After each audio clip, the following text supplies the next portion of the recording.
In today's video, I'm going to teach you how to copy a table from Perplexity. We're going to take a table you see inside Perplexity and move it straight into Google Docs while keeping the structure intact.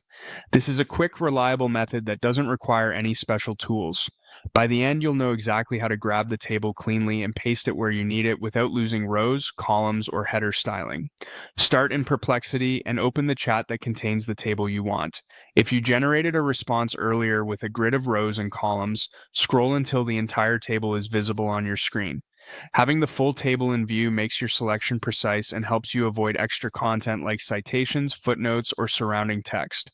If needed, zoom in a bit so the cell borders are easy to see. Now select the table. Click just inside the top left cell, then drag diagonally to the bottom right corner. As you drag, check that the highlight covers only the cells you want and doesn't spill over into nearby text. Starting your drag slightly inside the first cell helps Perplexity register that you're targeting the table itself. Before you copy, pause for a second to confirm your selection spans the entire width and height of the table so nothing gets clipped. Copy the selection. Right-click anywhere in the highlighted area and choose Copy from the menu. This captures both the text and the grid structure so it can paste as a proper table later. If the context menu is finicky or a site overlay pops up, use your keyboard shortcut instead. Command+C on a Mac or Control+C on Windows. The keyboard route is often the most reliable way to get a clean copy onto your clipboard. There's also a handy shortcut inside Perplexity. Look for a small copy icon near the bottom corner of the table.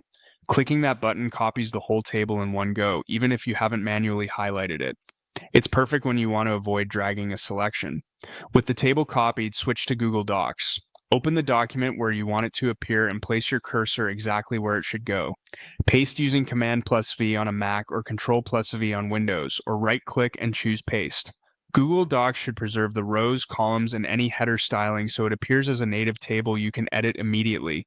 You can then adjust column widths, tweak fonts, or style headers just like any other table in Docs. That's it. Open your Perplexity chat, select and copy the table, or use the copy icon, and paste it directly into Google Docs for a clean, editable result.